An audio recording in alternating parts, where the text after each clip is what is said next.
할렐루야. 오늘도 새날을 주신 하나님을 찬양합니다. 부활 이후 우리의 삶이 날마다 주님과 동행하는 복된 삶이 되기를 바랍니다. 오늘은 디도서 2장 4절 5절의 말씀을 함께 나누고자 합니다.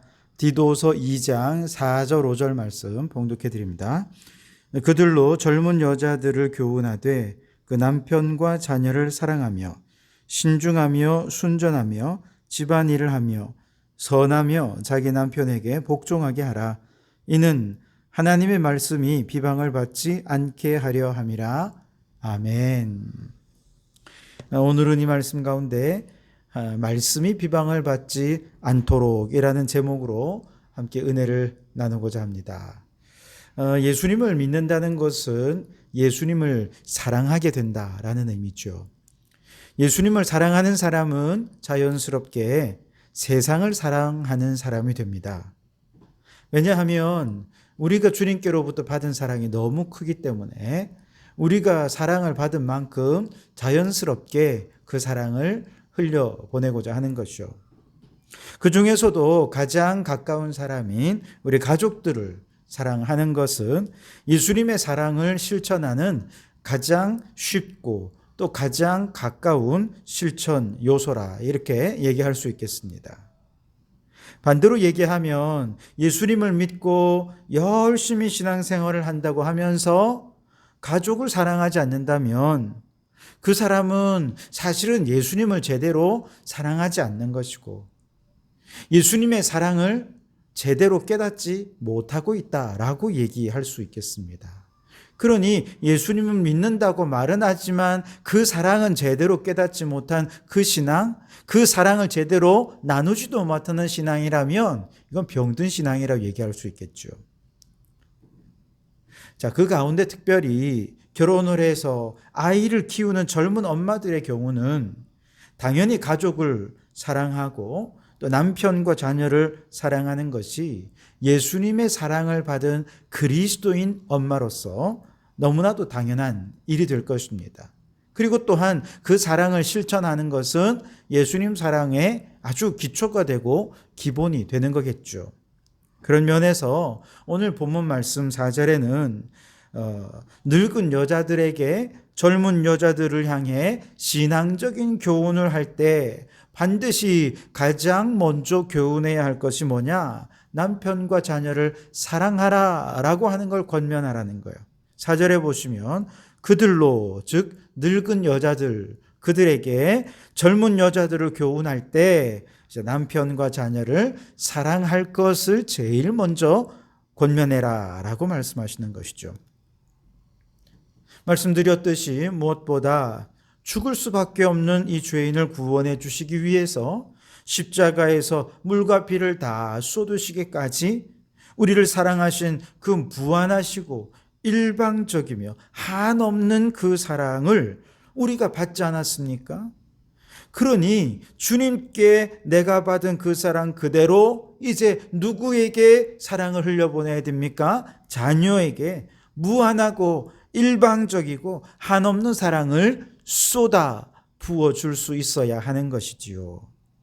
마치 우리 자녀들이 세상에 자기 한 사람밖에 없는 것처럼 자신이 정말 대단하고 엄청난 존재인 것처럼 그렇게 사랑을 부어주고 칭찬과 격려를 아끼지 말아야 하는 것입니다. 왜냐하면 어차피 언젠가 이 아이들이 커서 친구들과 사귀기를 시작하고 또 첫째가 있고 둘째가 또 태어나면 첫째에게 또 그런 생각이 있을 것이고요. 그렇게 자그마한 규모로 친구가 생기고 사회성이 생기기 시작하면 그때부터 그는 깨닫습니다. 아, 내가 그렇게 엄마가 말하는 것처럼 대단한 존재가 아니구나 라는 것을 깨닫게 됩니다. 아무리 집에서 엄마가 아이고 우리 공주 너무 예쁘다라고 사랑하며 키운다 해도 얼마 후에 세상의 친구들을 만나보면 나보다 더 공주 같고 예쁜 친구들이 세상에 널렸다는 것을 금방 깨닫게 됩니다. 아무리 집에서 우리 아들 너무 착하다 그렇게 칭찬을 하며 키워온다 하더라도 이제 세상에 나가보면 정말 너무나도 선하고 착한 사람들이 많다는 것을 깨닫게 되지요. 그들에 비하면 나는 정말 평범한 존재다라는 사실을 금방 깨닫게 됩니다. 그러나 가정에서 엄마의 무조건적이고 맹목적인 사랑을 받고 자라난 아이들은 자신이 별 볼 일 없는 존재였다라는 사실을 발견할 때 그걸 열등감으로 느끼지 않을 수가 있다는 것이지요.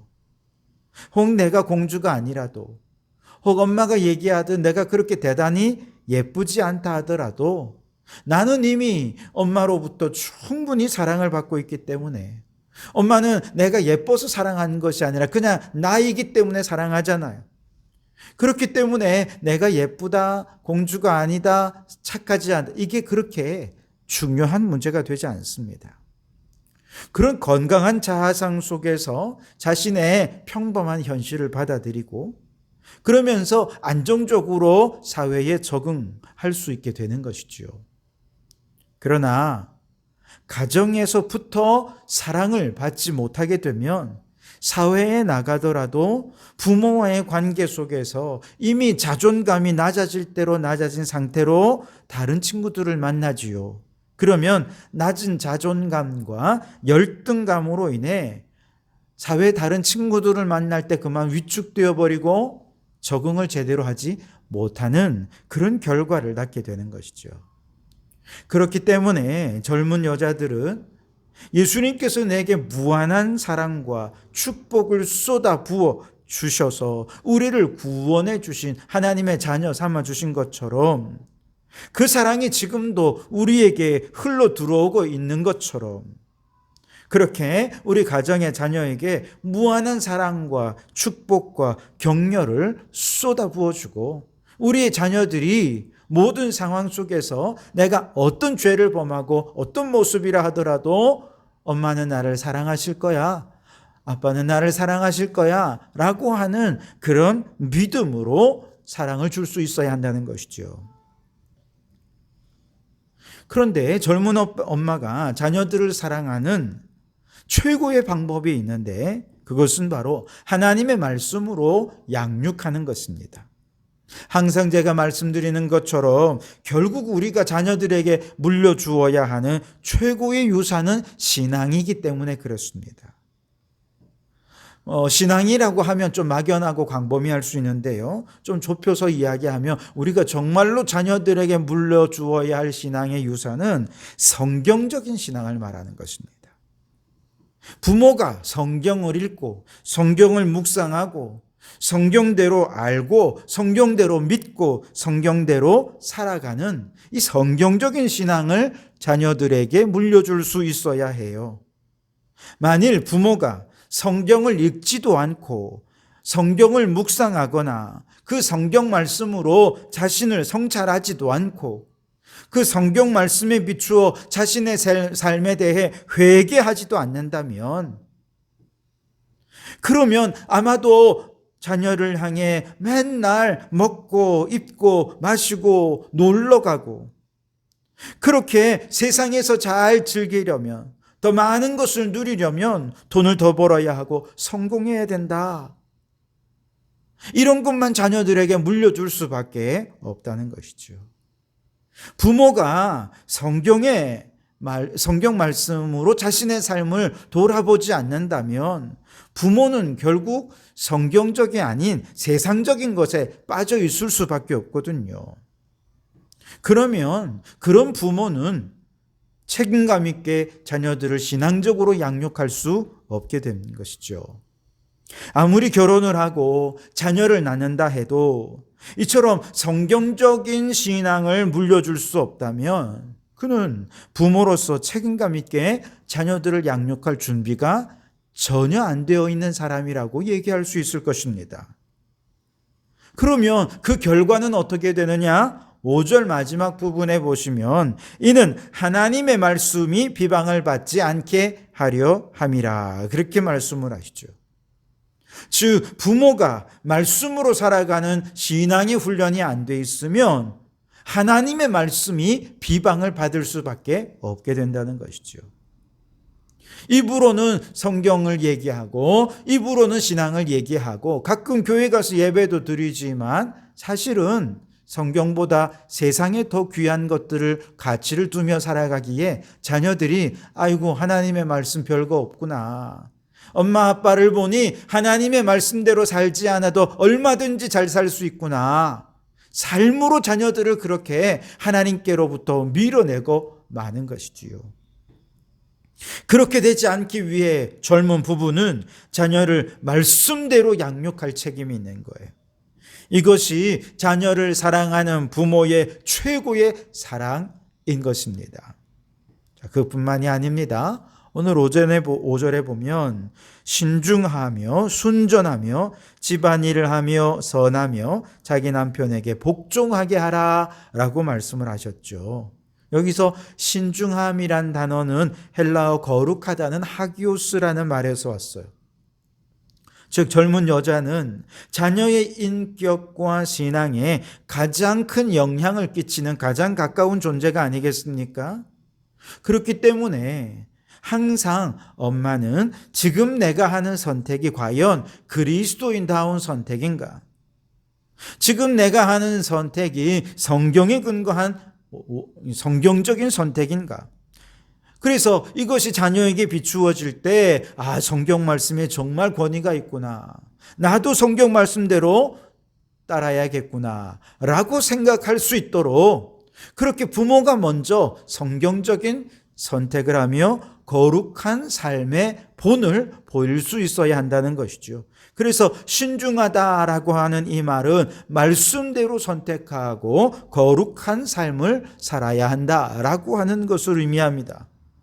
언젠가 제가 여러분에게 예화로 말씀드린 한 유대인 엄마의 이야기가 있죠. 한 유대인 엄마가 백화점에서 옷을 샀어요. 집에 와서 영수증을 확인해 보니 자신이 너무 많은 거스름돈을 받은 것입니다. 그래서 이걸 이제 다시 거스름돈을 돌려주고 정확하게 계산을 해야 되겠는데 그러기 위해서 엄마는 혼자 가지 않고 아이를 같이 데리고 가는 거예요.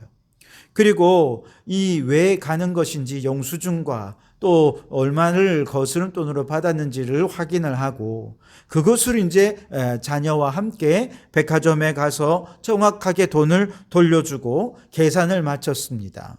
그리고 돌아서서 엄마가 자녀에게 이렇게 얘기를 한 거죠. 얘야, 잘 보았지? 유대인이라면 이렇게 해야 하는 거란다 라고 얘기를 해 주었다는 것이죠. 무슨 말이냐? 그 엄마는 모든 선택이 유대인이라면 이렇게 해야 돼 라고 하는 것을 자녀에게 본으로 보여주기 위해 그걸 신중하게 생각을 하고 그런 선택과 행동을 했다는 것이죠. 마찬가지입니다. 오늘 우리의 행동이 그리스도인으로서 구별된 행동인지 하나님 보실 때 올바른 행동이고 성경적인 행동인지를 신중하게 생각하고 선택을 하고 신중하게 생각하고 그 행동을 진행할 때 아이들이 그 모습을 보면서 예수 믿는 사람은 저렇게 살아야 되는 거구나. 성경적인 삶은 저렇게 멋진 선택을 하는 것이구나. 그것을 깨닫고 신앙을 유산으로 물려줄 수 있게 되는 것이죠. 또한 순전하다라는 이 말은 성적인 순결 또 도덕적인 순결을 의미하는 것입니다. 한 남편의 아내로서 남편에게 충실하라는 것이지요. 도덕적으로도 흠이 없는 생활을 통해서 가정과 사회생활에 흠이 없어야 된다는 거예요. 왜냐하면 그것이 세상과 구별되는 성경적인 가르침이기 때문에 그렇습니다. 특히 바울이 살던 1세기 당시 로마 사회는 도덕적으로 대단히 문란하고 타락한 시대였기 때문에 도덕적인 순결을 지키고 남편에게 충실한 그 자체만으로 또 도덕적으로 문제없이 모든 일을 원칙적으로 잘 처리해내는 그것만으로도 세상과 구별된 그리스도인이다라고 하는 표징이 되었어요. 그래서 예수 믿는 사람은 순결함의 상징이었습니다. 오늘날 우리가 사는 시대는 로마 시대 못지않게 음란하고 도덕적으로 타락한 시대임에 틀림이 없습니다. 이 시대 가운데서 우리 젊은 엄마들이 남편에 충실하면서 성적인 순결을 지키는 것, 그것은 그 자체만으로도 세상과 구별되는 거룩한 성경적인 삶의 원리를 자손들에게 물려주게 되는 것이죠. 그리고 오늘 말씀에 집안일을 하며 선하며 자기 남편에게 복종하게 하라, 그렇게 말씀을 하시죠. 이것은 그 당시가 여자들의 사회활동에 제약이 많은 시기였기 때문에 집안일에 충실해라, 남편에게 복종해라, 이런 권면이 아마 1차적인 의미일 것입니다. 그런데 이 말씀이 갖고 있는 보다 근본적이고 본래의 의도를 생각하면 시대와 문화를 초월해서 모든 젊은 여자들은 집안일을 하든 혹은 사회생활을 하든 남편에게 대하는 것이든 내게 주어진 모든 일에 충실해야 한다라고 하는 의미로 이해할 수 있을 것입니다. 만약 그것이 집안일이라면 집안일에 충실해야 합니다. 만일 그것이 남편에 대한 것이라고 한다면 남편에게도 충실해야 한다는 거예요. 왜냐하면 말씀 마지막에 이는 하나님의 말씀이 비방을 받지 않게 하려 함이라, 그렇게 말씀을 하시죠. 결국 모든 성도는 하나님의 영광을 드러내는 자가 되어야 합니다. 교회 일을 한다는 핑계로 집안일을 게을리 한다면 말씀이 비방을 받게 될 것입니다. 예수님을 믿는다 하면서 부부관계가 원만하지 못하고 집안에서 끊임없이 불화하고 갈등하는 소리가 들린다면 그 역시도 말씀이 비방을 받게 되는 것 아니겠습니까? 결국 우리 성도들의 삶은 그 자체가 하나님의 말씀이 옳다는 사실을 증명하는 것이 되어야 합니다. 무엇보다 우리 자녀들에게 하나님의 말씀을 증명하는 모범적인 삶을 살아서 신앙의 유산을 물려주고 세상 속에 선한 영향력을 끼치는 젊은 여자 모든 성도들이 되시기를 주님의 이름으로 축원합니다. 기도하겠습니다. 하나님 아버지 감사합니다. 오늘도 눈을 뜨며 예수님을 생각하고 말씀으로 하루를 시작할 수 있도록 은혜를 베풀어 주시니 감사합니다. 아버지 하나님, 우리가 예수님을 믿고 죄사함을 받고 부활의 소망으로 살아간다라고 한다면 이제 이 부활의 소망으로 세상 속에서 특별히 가정 가운데서 선한 영향력을 끼치는 자들이 되어야 하겠습니다. 무엇보다 젊은 여자들에게 주시는 이 교훈의 말씀처럼 가정에 충실한 저희들 되게 해 주옵소서. 남편과 아내를, 자녀를 사랑하라 라고 말씀하셨듯이 우리의 자녀들과 남편을 사랑하는 귀한 아내가 되게 해 주옵소서. 특별히 우리 자녀들에게 말씀에 근거한 신앙의 유산을 물려줄 수 있도록 우리의 삶의 모든 선택과 모든 결정이 말씀에 근거한 선택과 결정이 되게 해 주시옵소서. 주여, 우리의 가정생활에 모든 생활에 충실해서 그 모든 충실한 삶을 통해 하나님의 말씀이 비방을 받지 않고 오직 하나님의 말씀이 옳다는 것을 증명하는 삶으로 세상에 영향을 끼치고 자녀들에게 신앙의 유산을 잘 물려주는 저희들이 되게 해 주시옵소서. 예수님 이름으로 기도하옵나이다. 아멘.